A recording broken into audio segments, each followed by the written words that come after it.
Thank you for tuning into the GSMC Soccer Podcast, brought to you by the GSMC Sport Network. We have a great show for you today. We will be covering Bayern Munich officially announcing Vincent Kompany as manager. Same thing with Barcelona announcing Hansi Flick as manager. I'll discuss Real Madrid's journey to the final and how do they make sure there is no slip up in the final. And I assess France's chances to win their first Euros with this new generation of players. And make sure you stick around for later in the show. I'll be giving you my thoughts on some of the transfer rumors going on in the world of football. Before we start, I'd like to ask that you like and follow the show. Also, we get a number of questions that come in during the show, so to ensure that your questions get read on the air, I ask that you use the tips and donations link at gsmcpodcast.net with your questions. This puts your questions at the top of the list so that I can see it, and it also really helps to grow the show. So again, the link is gsmcpodcast.net.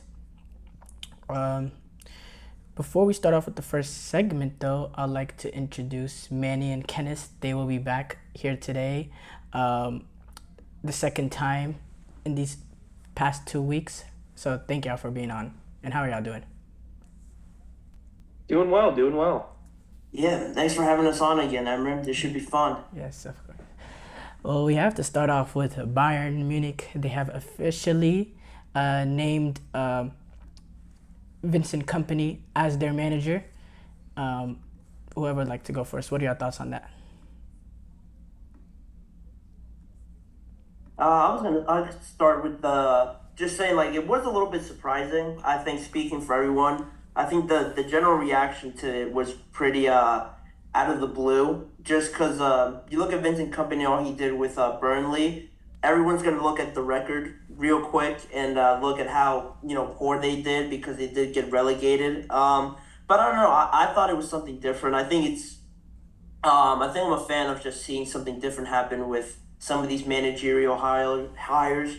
It's definitely something they're not used to doing, but I thought he did all right, just his demeanor, and I didn't pay too much attention to Burnley, honestly. So I don't know. It should be interesting. In Germany, it's not too competitive. It's getting there, but I don't think compared to the Prem, where I think all the teams are very hard to come by and get a win. I think this should be a good challenge for Kompany, and why not for Bayern try something different? I like the move.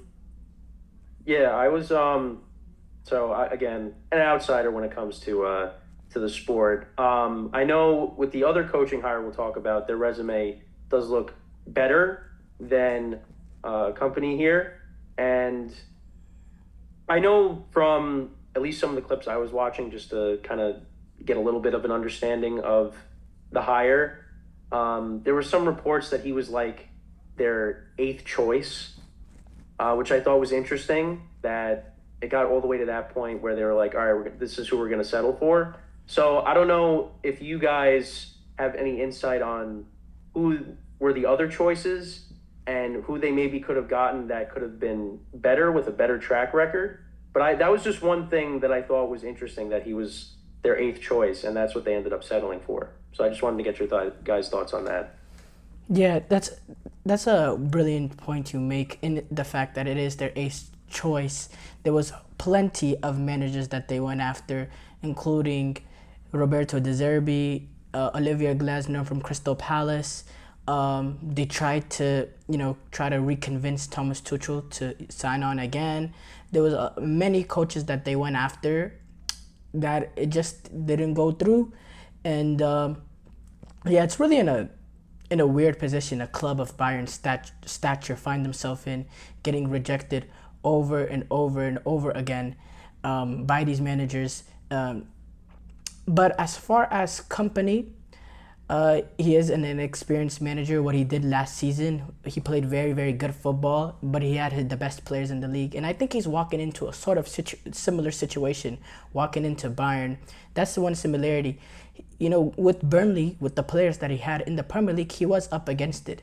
He's not going to be up against it with the players that he will have entering at Bayern. He's going to have relatively, more compensation. But you make a very, very good point. This does seem like a desperation hire, in the fact that it is their eighth or so choice, and it's really not the way how Bayern club should operate. But there is room here. It's very risky. I mean, it's beyond risky. I think, Benny, you're trying to say something. Yeah, I mean, it is risky. You make a good point though, to just the fact that he is cutting into this situation now. With Burnley before, he didn't really have the players to really do much with it. I know it's kind of like a cop out, just blaming the players that he has. But in a way, it's a good situation for someone to start with at Burnley. If he was able to impress with somebody, yeah, this move would make sense. But at the same time, we talked about before, it was the fact that they did get relegated, throughout the whole Premier League season with no European football either to worry about. He did end up getting relegated, so that also does speak to the job he has done a little bit. Now you have to deal with the domestic championships, European football, and really Vincent Kompany doing that all for the first time as a manager. It's going to be interesting to see how he handles all of it. And there is a bit of me where, they didn't win. Correct me if I'm wrong. I don't think they won anything this past season. So there are low expectations, but I don't think that's anything to really sniff at because they are Bayern, so they are expected to win every year. So while they're coming off a bad season, those expectations are still there for him to handle. And let's get this straight. Relatively, Bayern are off multiple bad seasons. Last year they did win the Bundesliga, but it took them the final day and it took Borussia Dortmund handing it to them. When they finished last season, I believe in the 69, 70 point mark, very similar to where they are now, but with the fact that Leverkusen and how much they improved the season, going the whole league unbeaten, running away with it, that was the main thing. And then, they reached the semifinals in the Champions League, was really close to getting to the final. But, I mean, for Bayern and their expectation, it has been poor. It's been very poor. And I think bringing in a guy like Kompany is a very, very risky thing to do. And it could go horribly, horribly wrong, or it could go amazingly well. My main thing that would also concern me if I'm Vincent Kompany in position is that you have a manager looking over your shoulder, whether or not he wants it or not. That's a whole different conversation. But at the end of the day, it's going to take 1 or 2 bad results next year for the Jurgen Klopp names to start appearing. It's going to take, with him, not having, just sitting on his couch, he did come out and say he might not coach football ever again or something like that. That's just words. At the end of the day, it doesn't stop the rumors from happening. I compare this similar to at the end of the season, the Cowboy season, whenever they kept Mike McCarthy.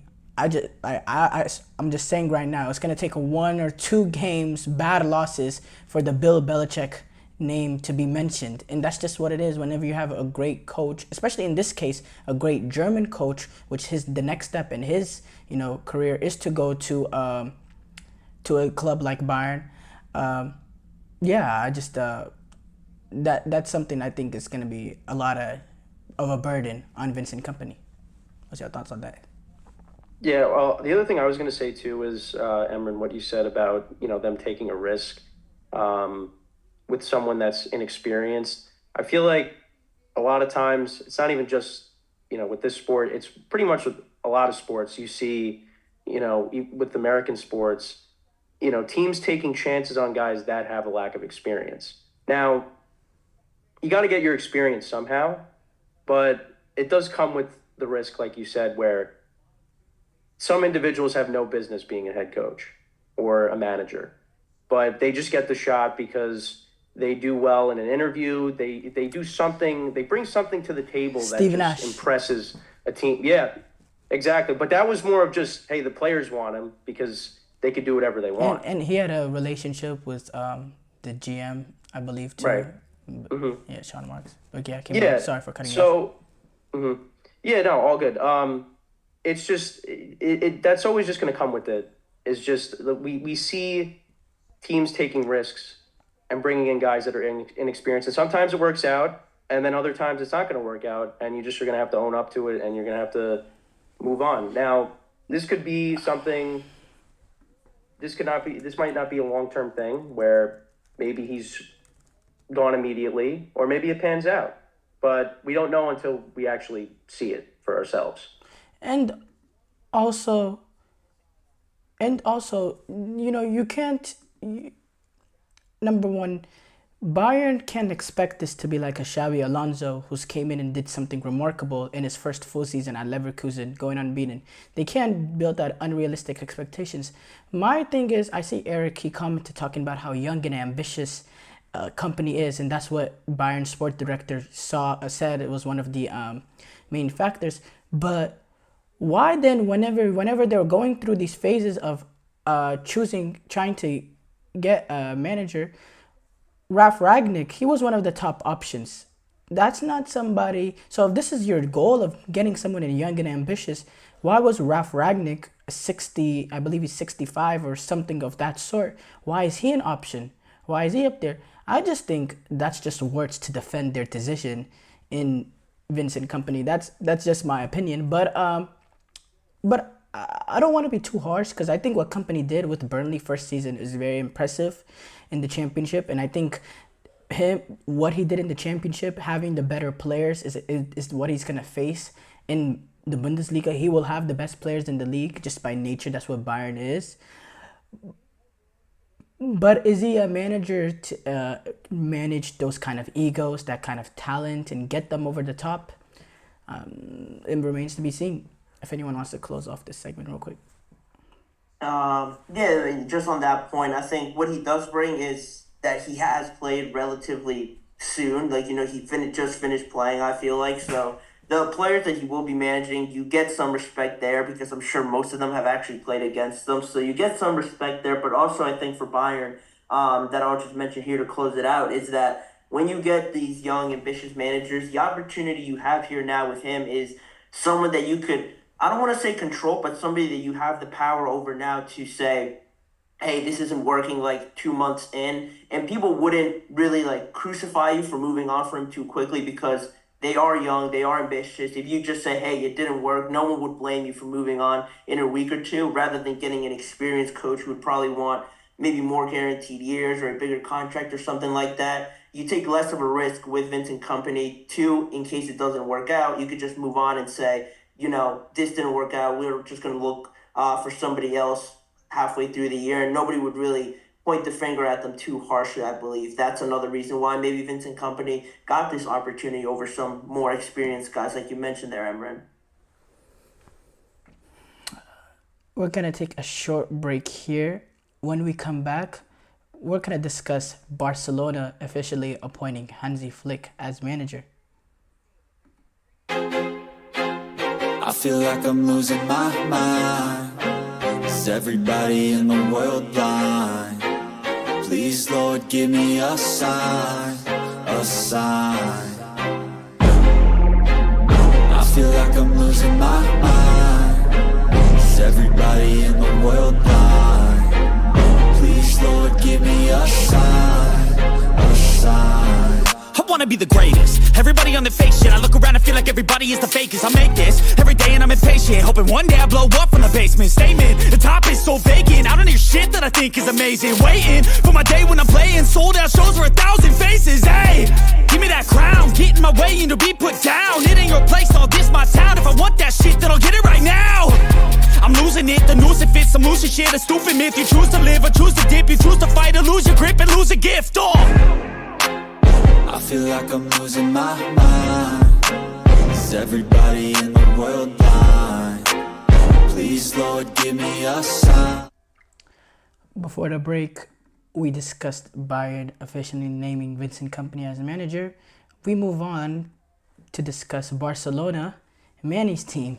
They have officially appointed Hansi Flick as manager. He said this is the direction they wanted to go. He wanted them to go last week, changing up to tradition of Barcelona Football Club. So I think we should start off with him. Manny, what are your thoughts on this move?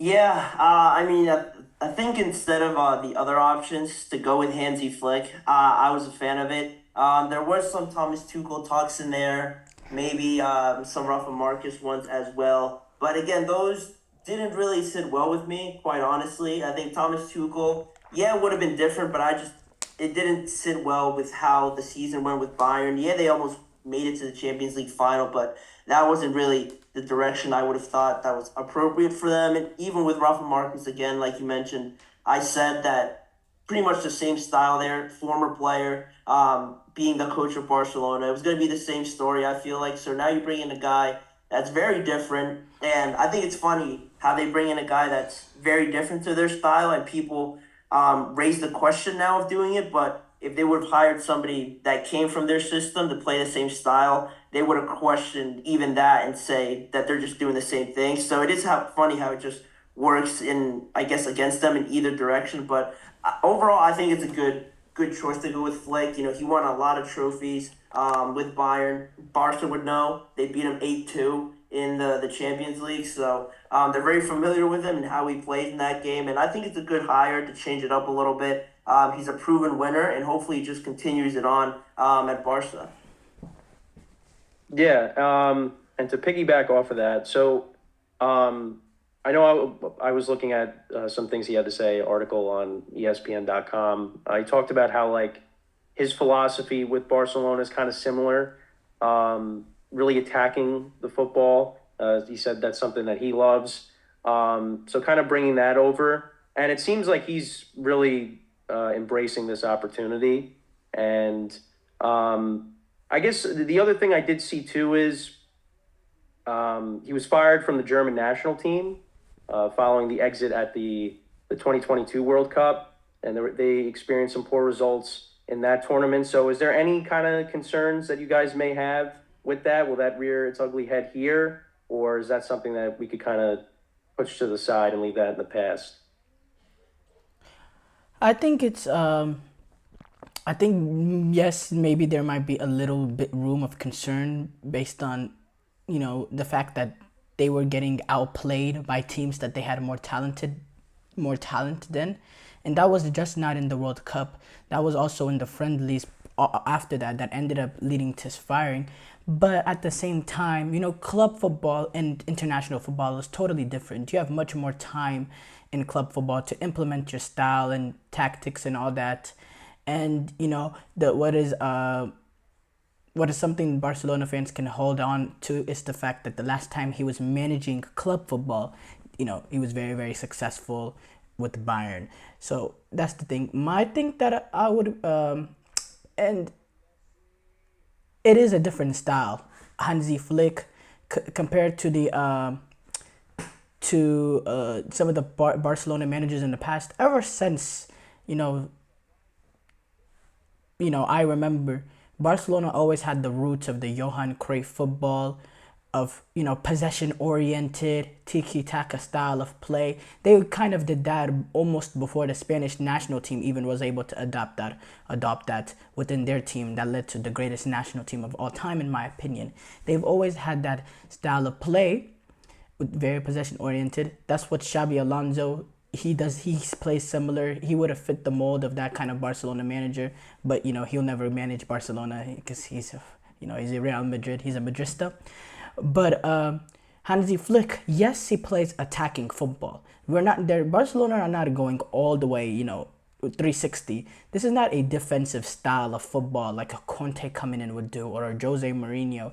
It's still attacking football, but it's the way that they attack is different. You know, Spain, Spanish in general, Barcelona, they've always relied on the creativity of their midfielders, of like Xavi and Iniesta. And with this style of play, with Hansi Flick came in, which was really started with Ralf Rangnick, and then we saw Jurgen Klopp do it famously at Liverpool. You know, they don't really, the main creativity is winning the ball high up the field with pressing, and that being your form, and then being close to the goal, that being your form of creativity. And that's kind of the shift that Barcelona is kind of make here, and I think it's very, very interesting to see Barcelona play that kind of style. Manny, what's your thoughts? No, yeah, you make a good point, both of you. Just on the way that this could sort of change it up a little bit. Yeah, it's like you mentioned, Kenneth, it is attacking football, and I think a lot of times the problem where you would see with Barcelona and in some of their games is that I feel like they always worried about making it look nice rather than, you know, getting the win and getting the results that really just matter in the end. Because a lot of times, if you watch some of those games, it might seem a little boring because they're just passing the ball horizontally back and forth trying to break down a defense. And I think a lot of times they're just trying to overdo it too much rather than, I don't know, maybe shooting from further out or just being more direct with it and getting results that way. They focused on a little bit just making it look nice and winning, which is a hard thing to do. Obviously, it worked in the past, but now they haven't really adapted like all these other teams have, and I think that was really the biggest problem. And hopefully with Hansi Flick, they could sort of adapt it a little bit, and he does play a similar style with possession, and hopefully he just makes it a little bit more direct because you are competing now with Real Madrid, and if they do get Mbappe, that's a very, very tough challenge for not just Barcelona and Spain, but for everybody in Europe. So you have the challenge of competing with them, and if you don't get the results, it's going to be very heavy and very loud in Barcelona for Hansi Flick and the rest of the team if Real Madrid just keeps winning. You guys are still struggling. Yeah, and even with changing it up, this doesn't magically fix the financial issues that Barcelona has, and which still prevents them from being able to compete with Real Madrid or the top teams in the Champions League. That's something I just wanted to throw out there. It doesn't prevent that. Now, where does their former coach now end up, or is he? What's his situation? Well, I feel like he got a little bit of a raw deal. I think what he was able to do last year in winning La Liga was a very good accomplishment in my opinion. And this season he goes on a run where they play some good football. They end up getting eliminated in the Champions League because of a red card, but this they were kind of getting it back into the right direction, and then he makes a comment here and it just boom, just like that, now he's fired again. And that's also a main thing, a concern I have with Barcelona is at the top. If you have this sort of emotional roller coaster running this operation of, trying to beg someone to come back and be the manager of a team, to within a span of 2 weeks wanting to fire him because of comments that he made, which was absolutely just the reality of what it is, it makes me a little concerned. Is this the guy at the top to be able to run this team in financial hardship right now? Is he the guy that can bring this team back to their glory days? I'd be very, very concerned as a Barcelona fan. That's a good question you bring up. That has been really the some of the, I guess, the spotlight has been pointed that way towards their president Joan Laporta. But again, if you look at the contract, it is like a 2-year deal, so it kind of gives him the opportunity again to not stick with Hansi Flick too often if this does get not the way that he hopes it to happen. But again, back to what Kenneth was saying with Xavi now, where he goes, it'll be interesting because of just he went to the top so quickly. He was managing a team that he played for in Saudi, I believe, and now he got really just skyrocketed into one of the top clubs in Europe. To see where he goes now, I'm pretty sure it's probably only going to be downward now compared to the level of play. Oh yeah, absolutely. So yeah, like where he goes, it's going to be still pretty tricky too because of how the situation ended up and the relationship with Joan Laporta. Like you mentioned, Emran, there, he says some things maybe the president doesn't like. Does that play into a factor with the future club and how they, analyze what it would mean to bring him in, if he's too big of a character maybe, and how his style fits somewhere else? Is he too tied to playing like Barcelona, or can he adapt his way of playing? I think that'll be interesting, and I would like to see him coach again because, like you said again, he did a remarkable job winning the league in like his first year there with the financial situations that this club has, competing with Real Madrid. I think that was remarkable, but again, people are always just going to want more and more results to come your way. Trophies, like you mentioned last episode, Emran, are required at a club like Barcelona, especially competing with Real Madrid. So it was tough. I think it was too early for him, but now he still has a good opportunity. He's still super young to get another chance somewhere else. Yeah, I think he's proved enough that he's a good manager, at least. Now, he's not going to go in and he's not going to get another top job. Like some of these top jobs available right now, like Chelsea or something, like, forget about it. He's not going to he's not going to get one of those. I think the biggest opportunity he has is maybe go on one of the top flight teams in the lower half and, help them come up. Or, I say this, I think this would be a great move, not just for him, but also this team. If they were to happen to, lay the egg at the Euros and Luis de la Fuente would get sacked, I think a good opportunity for him is going into the Spanish national team and revitalize that young core that they have. I think that could be a good move with them, with the style of play. It kind of fits the Spanish mold. Well, this is the end of this segment. I just wanted to thank y'all for being on. So Kenneth and Manny, thank y'all so much. I'm gonna take a short break here. When we come back, I'm gonna discuss Real Madrid's journey to the final and how do they make sure that there's no slip up. Thank you guys. Looking for your daily fix of sports talk without having to pay for it? GSMC Sports Network is available on YouTube. Just search GSMC Sports Network. Get your fix of daily sports talk shows on YouTube, absolutely free. NFL, college football, NBA, MLB, MMA, UFC, fantasy football, and so much more. GSMC Sports Network has shows running all day long, with new sports shows starting every 2 hours. Just like on your favorite cable sports channel, except GSMC Sports Network is absolutely free. Just search GSMC Sports Network on YouTube to catch one of your new favorite shows, like the GSMC College Football Podcast, Chip Shot Football Podcast, Hoops and Heels Women's Sports Podcast, GSMC Basketball Podcast, and so many more. Check it out for yourself. GSMC Sports Network, now available on YouTube absolutely free. Search GSMC Sports Network on YouTube right now.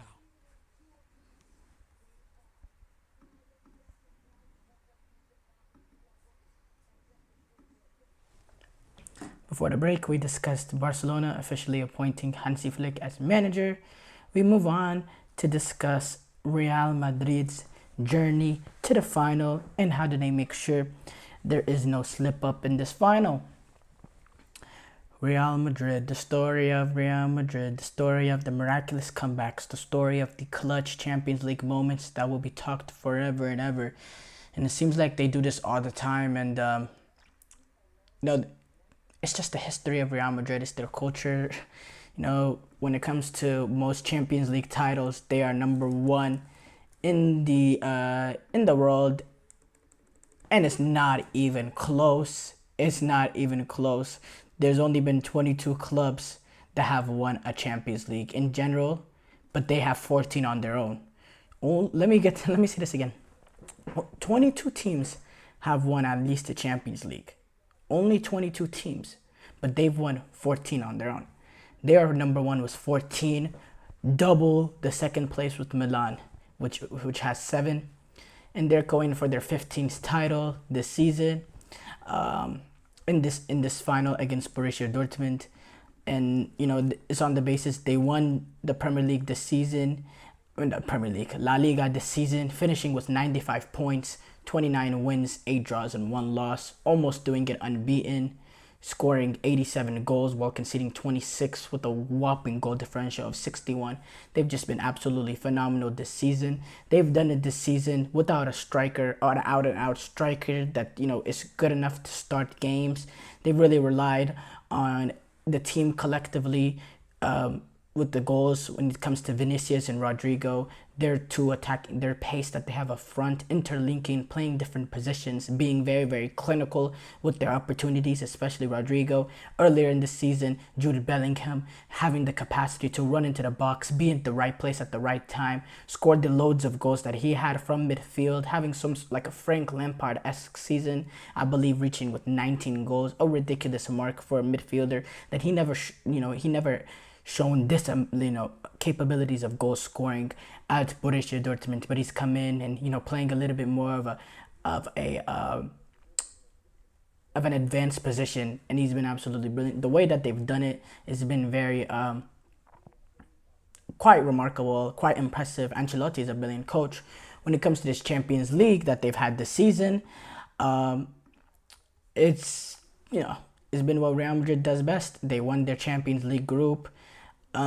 When we first started off, we looked at the group and said, wow, Real Madrid and Napoli in one group is going to be one hell of a group. But Napoli really fell off tremendously throughout the season. And it happened to, they gave Real Madrid a little bit of few concerns, especially in the leg at Naples. But apart from that, not much in that group. Real Madrid finished 6 wins, 0 draws, 0 loss, maxing out with 18 points. And then in the Champions League, in the round of 16, they took on a Leipzig. Brahim Diaz scored a wonder goal in the first leg, and that kind of opened it up for them. In the second leg, Leipzig actually had an opportunity to send it to extra time. They were kind of pressuring Real Madrid, but Real Madrid were able to do what they do best, hold on, get past. And then they took on, in the quarterfinal, was the tie that everybody was talking about, playing against Manchester City. And it was very different to how it won last season. It seemed like last season,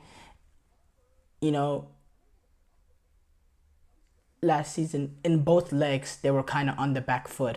But in this first leg, Real Madrid were kind of going end to end with Manchester City. And Manchester City would score a goal, but Real Madrid, they wouldn't panic. They would score 2. Man City would go ahead and take the lead again, 3-2. And Real Madrid didn't panic and get a third. And it just seemed like Real Madrid, they always, even when they were on their down moments, they never put their head down. They always put in, and it took in a lot of mental resilience in that tie. They ended up moving on and that first leg, 3-3, taking it to Manchester City, where they ended up getting the early breakthrough through Rodrigo, and you would just think, wow, that's just where Real Madrid want to be in. And then Real Madrid suffer like no other team is able to suffer and still persevere the way that they suffered. They conceded the goal in the 76th minute by De Bruyne. It took them that breakthrough to get in, but a lot of teams in that position, once that breakthrough happens after defending for your lives, and after you concede, it's kind of, you're kind of done at that point. It happened similarly to Real Madrid Bayern in that second leg that we're going to discuss in a bit. You're fully expecting Real Madrid to, fall out, but they continue to be resilient. They continue to defend well. They continue to keep a foot on the ball, and they take it to penalties. And when you take it to penalties, you just give yourself an opportunity. And that's what Real Madrid did. They gave themselves an opportunity. And when you look at the players that they have some of the most clutch players. There are top performers in these moments. And when you have those kind of players and you're in a penalty shootout, you trust those kind of players. And, they ended up, winning that penalty shootout to move on to the semis against Bayern. And in the semis against Bayern, first leg, they take advantage of 2 defensive bad mistakes by Kim Min-jae. And when you make those sort of mistakes against Real Madrid, the thing with Real Madrid is even if they get outplayed in the game, they still are able to make up with it based on their ability to defend and their ability to be resilient and how clinical their attackers are. And they were clinical that day. Their only good opportunity in the first half, Vinicius Jr. slots it away after a mistake. Then the Real Madrid meant Bayern Munich in the second half after going up 2-1. Rodrigo, he has his back to turn. Kim Min-jae makes one mistake. Rodrigo makes him pay, drawing the penalty. Vinicius Jr., he's never missing that in that time, in that place. They get that goal. And, 2-2 was a fantastic result for them, especially the way that the game went. That's a fantastic result for them. And then they go into the Bernabeu and, they actually were the protagonist in the Bernabeu, honestly, especially in that first 15-20 minutes in that second half. They were just melting Bayern, especially on that left-hand side, Vinicius. And they were dominating. It just seemed like if anyone was going to get a breakthrough, it was Real Madrid.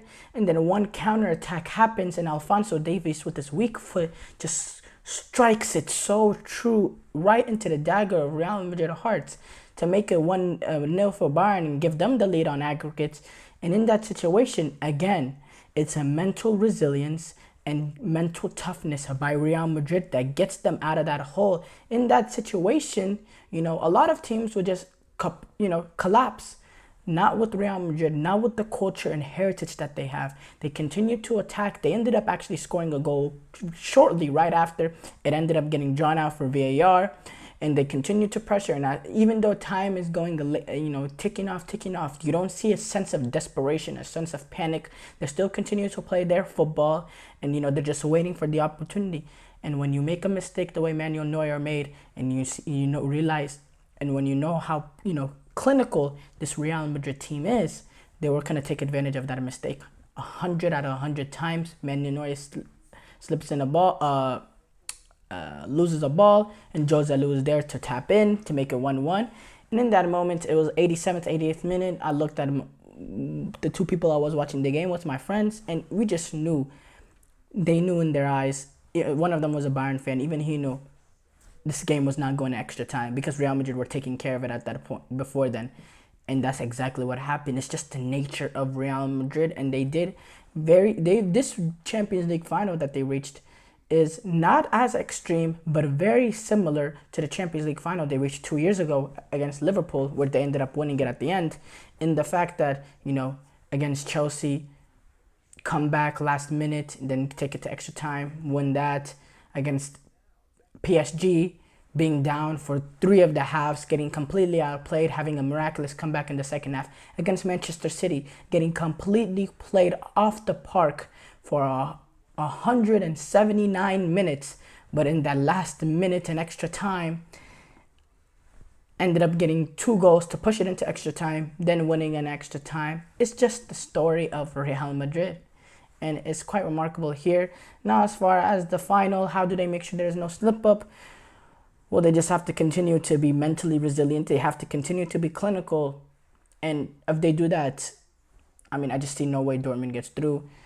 It's looking like Courtois is going to start, especially with Lunin being sick and him having to travel on a different form of transportation for a team just buries his chances of playing in this final. And I just think if Courtois is up to it and he doesn't make any sort of mistakes to give Borussia Dortmund some breakthroughs, I really find this very, very hard for Borussia Dortmund to be able to get over the line.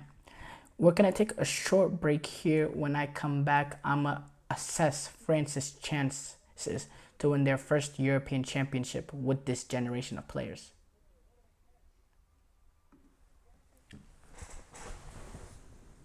For the best and latest podcasts available anywhere, go to the podcast app on your cell phone and type in GSMC to access free content-rich podcasts on health and wellness, book reviews, sports, entertainment, relationships, social media, movies, technology, finance, and even weird news. Subscribe and download the GSMC Podcast Network's family of shows, available everywhere podcasts are found.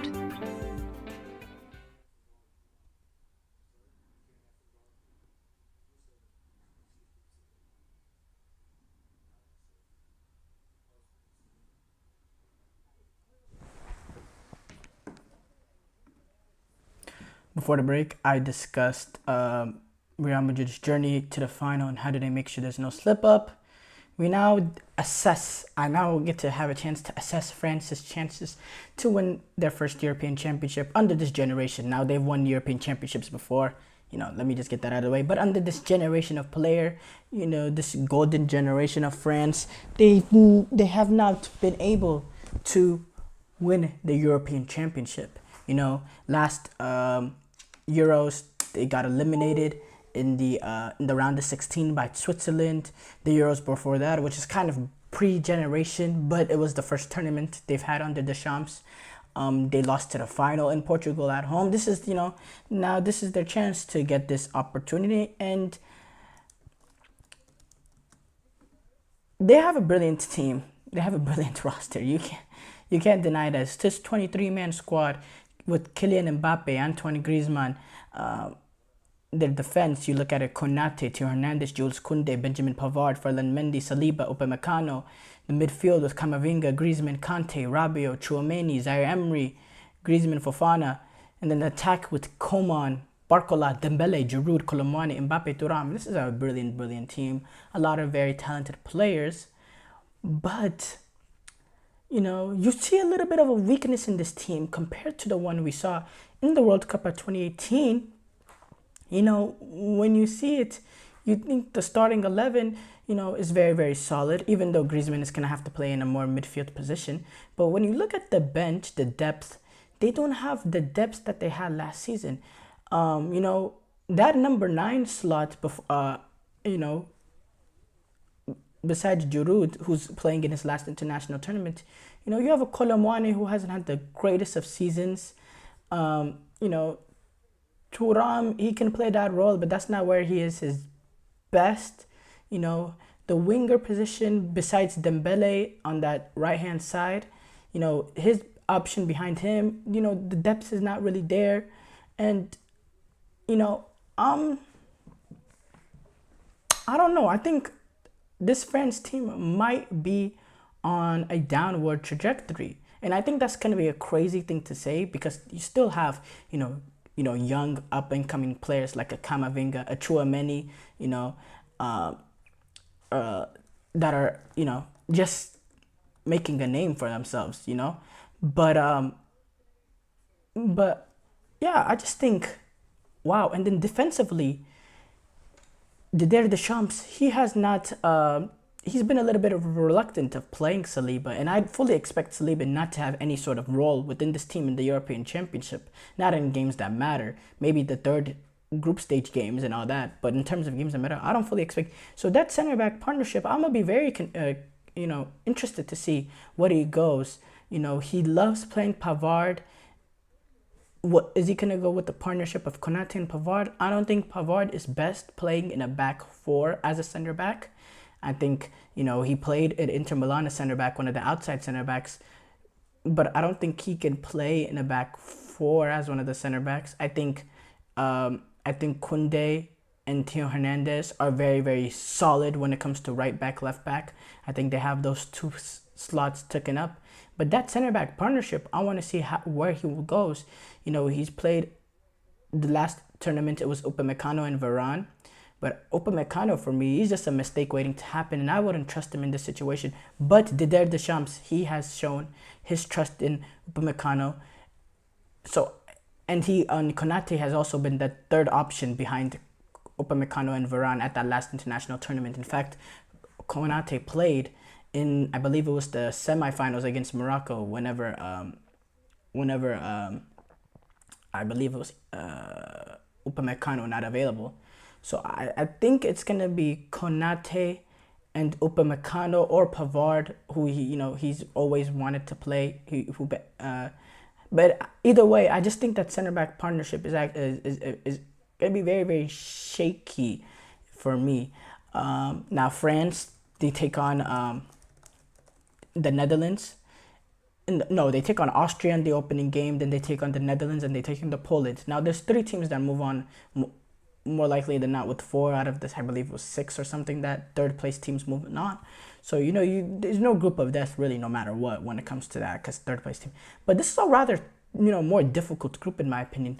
Netherlands, talent-wise, they have, they're in the upper echelon of the European Championship teams.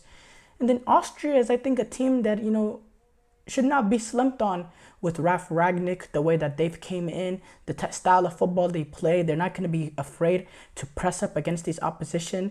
And I think they can suffocate some of these teams. They'll be playing kind of a home tournament in the fact that they're neighbors. They'll have a lot of Austrian fans that will be willing, that will kind of go across the border in the game. That are, they played the first game in Dusseldorf, Germany, which it happens to be, not far from Austria. So yeah, I could see why. I could see Austria having a big sort of impact at this tournament. They have France, they're the favorites in that group. Don't get me wrong, and they should move on comfortably, but it'll be interesting to see. I think last few international tournaments, France has went into their final game not really having to play their full team. I don't think they'll be in that situation at these European Championship. That's the bold take I will have. I think they'll go into that final game against Poland, who they take on in their third game, having to get a result to win the group or whatever in their situation. But for me, I definitely think they're still number 1 in the power rankings just based on the talent that they have and the success that they've proven in international tournaments. But, it could go wrong. Mbappe hasn't had his best of season. Now, you've seen it. He's always able to turn it around and perform well for France. But he hasn't had his best of season this season. You're relying on Olivier Giroud, who's literally playing his last international games his last really games at the highest level, and the fact that he's gonna go to MLS after this. So yeah, no. But Deschamps is a brilliant tournament manager. He is a brilliant tournament manager. When you see the record that he's had with France in the international tournaments, it's absolutely phenomenal. It is absolutely phenomenal. Now, I do want to know with this French team, if they have Griezmann in the midfield role, again, what is the midfield that he goes? Is he willing to trust? Now, Kanté, if he's in the squad, I'm assuming that Deschamps, based on what he's seen in the Saudi leagues, thinks he can have an immediate impact in this team. Now, does he think about, potentially bringing Kanté into the starting lineup if he's playing very, very good football? And then if that's the case, that gives, and if he's playing at his top level, I think that gives Deschamps a chance to play Griezmann and another player that doesn't have to do, that can give you a little bit of a forward input. Somebody like a Zaire Emery, instead of having to play an Adrien Rabiot that did a lot of work at that last World Cup, covering spaces for a guy like Mbappe that didn't come back. Adrien Rabiot and Griezmann, they did a lot of defensive work. I think if Kanté is able to be at the level to, be a starter at this European Championship, I think it gives license to Griezmann to play more of a attacking role, forward role, playing under Griezmann, and it also potentially gives Deschamps an opportunity to play with somebody a little bit more forward thinking than Rabiot, somebody like a Zaire Emery that can come in that area, or somebody else, or Adrien Rabiot himself, just tell him to play more of a forward role. That it can give him the opportunity if N'Golo Kanté has the capacity to play in these European Championship games. He is 32 years old, but that's not crazy old. And if he's in the squad, he is in the squad for a reason. And I think it's a brilliant decision by Deschamps not writing him off, letting his play on the field in Saudi determine it, not just this club that he played for. I think it's a brilliant move by Didier Deschamps bringing him in the squad if he deems that N'Golo Kanté is playing at the right levels. And I think it's a decision that should be commended by the French fans, and I think it could go really, really right for them at this championship, bringing in a guy like Kanté. Now, and if he's fit and firing, he's also great support for the center backs, who no matter who you play with Konate, whether it is Upamecano or Pavard, it's gonna be there's going to be questions of that back line. There's going to be questions. And if you play a guy like Upamecano, it could lead to mistakes. Now, this is obviously, I would play William Saliba, who's had a brilliant season in the Premier League. But we know Didier Deschamps, he's just been reluctant to go that way. So that is what it is at the end. It is what it is at the end of the day. We cannot really question Didier Deschamps because he's had success to a whole different level that, managers could only dream of. We're going to take a short break here. When we come back, I'm going to assess the transfers rumors going on in world football.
Before the break, we assessed France's chances to win their first European Championship. With this generation, we now are going to discuss some of the top transfer rumors going on in world football.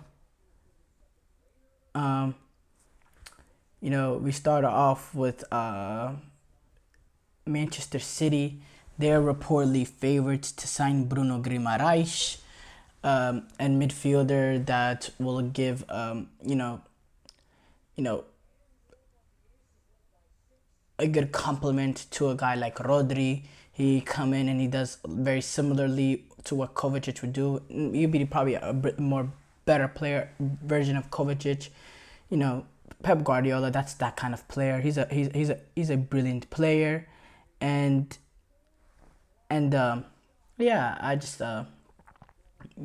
Manchester City, when you have that much money, you can basically do whatever you want. And then Manchester City fans and Pep Guardiola, they decide to criticize people talking about the money that they spend, saying, we don't spend that much money, we spend like normal amount of team. You win the Premier League and you go on and you sign another $100 million player. I'll probably sit on your bench for your first few months.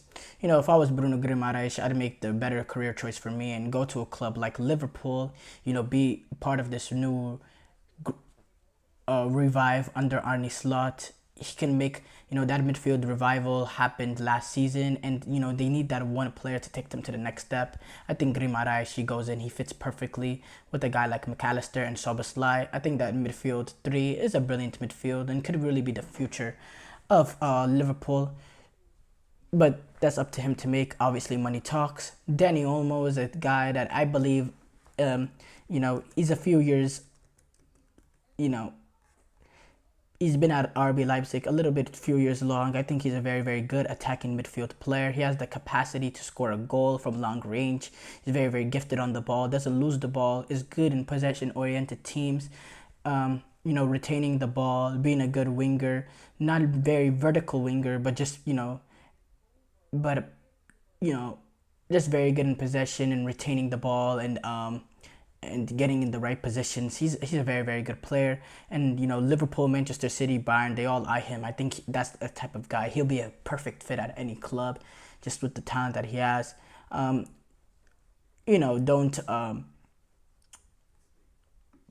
think whatever club he goes to,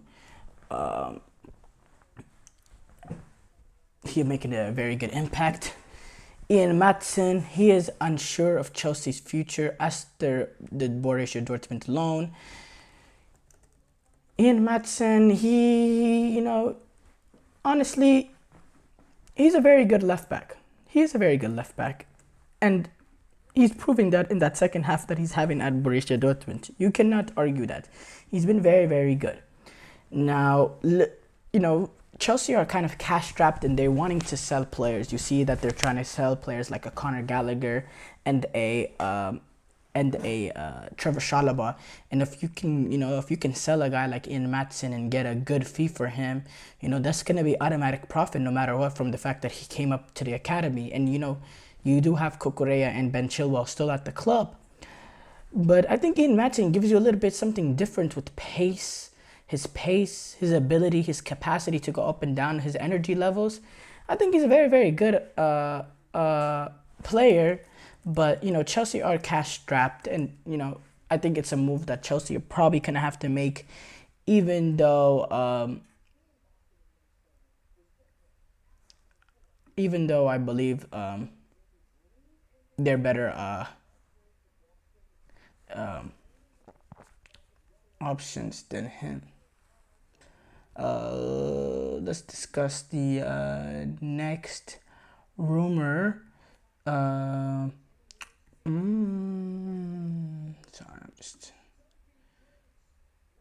Conor Gallagher, he's set to go on a move. Aston Villa potentially set their sights on him. I think Conor Gallagher could be a good move for Aston Villa. Get another workforce into that midfield. He's a good complement to John McGinn and Douglas Luiz. He'll do a lot of the work unseen, and then he can also give you more and play more in an advanced position, play in front of John McGinn and Douglas Luiz. I think that could be a good move for Aston Villa. They're going to need the legs, his energy, playing at European football next season. He's a player with high energy, and you could take advantage of that. I think that's a good move for them.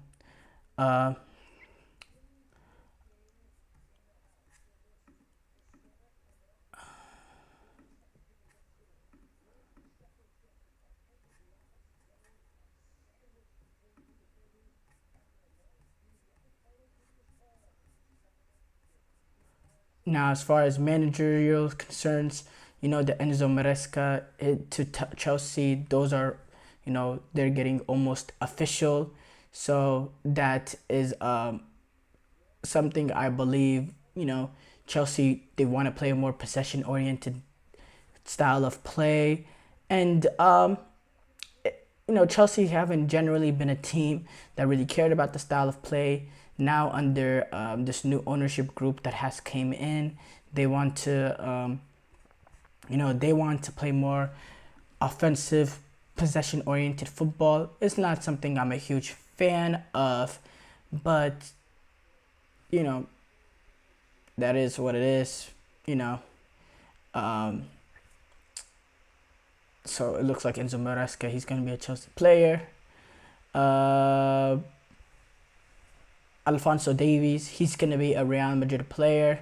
Or not, he's not going to be a Real Madrid player, but, it was rumored Real Madrid was very rumored highly throughout the last few months, but it's looking like Chelsea and Manchester City are going to try to rival that according to reports. Now, can Chelsea afford that in the fact that they wanting to sell players? How are they going to be able to bring in a guy like Alphonso Davies? It's confusing to me, and yes, left back is a club of a little bit concern, but you're gonna have to pay a decent fee for him, despite the fact that he only has a year left. Don't see that realistically. Manchester City, yeah, they have the money to do it, but it really comes down to I think he wants to go to Real Madrid. He'll lock up that Real Madrid left back position for the next decade or so. And the fact that Ferland Mendy, he's probably going to be gone. And to be honest, he couldn't really, he's a poor man's Alphonso Davies. So I think he, I think his move to Real Madrid is highly likely. Mbappe, he's going to be announcing his deal before the Euros. It's going to be with Real Madrid. So I just wanted to let y'all know that, Madrid, sources say Real Madrid plan to, announce Mbappe's deal before the Euros. So that, Mason Greenwood, Borussia Dortmund have not ruled out Mason Greenwood as a possible future candidate to bring in. He's going to return to loan back to United. And you've seen the way, United, they're not going to keep Mason Greenwood. And you've seen what they were able to do with Jadon Sancho. So they consider doing that for Greenwood. They have been under a little bit of criticism based on what happened with Greenwood's past. But in terms of the football side of it, I think Greenwood, the perfect club to go to get his career back on track would be Borussia Dortmund. I think they can do a similar job with him that they were able to do with Jadon Sancho, bringing him in. I think Mason Greenwood, when it comes to the football side of it, I think it will be a brilliant move for both Mason Greenwood and Borussia Dortmund, because there's still talent there within Mason Greenwood, talent to take advantage of, to capitalize on. And Borussia Dortmund, and for Mason Greenwood, a perfect opportunity to do that is at a club like Borussia Dortmund.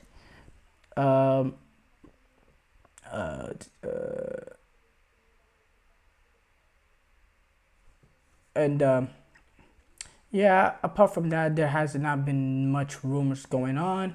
The European Championship is going to do it's going to have a big impact on the next, signings. You see international tournaments, they give platform to the clubs. So I feel like whenever the European Championship starts, I think the rumor mill is going to start going heavy. Thank you for tuning in to the GSMC Soccer Podcast, presented by the GSMC Sport Network. Your support means a lot to us, so please remember to subscribe to the show and leave a positive review. It really does make a difference. We also invite you to follow us on Facebook, Twitter, TikTok, and Instagram for more content and updates. Thank you once again and have a wonderful, wonderful day. I don't wanna go to work. Mm-hmm. Mm-hmm. Mm-hmm.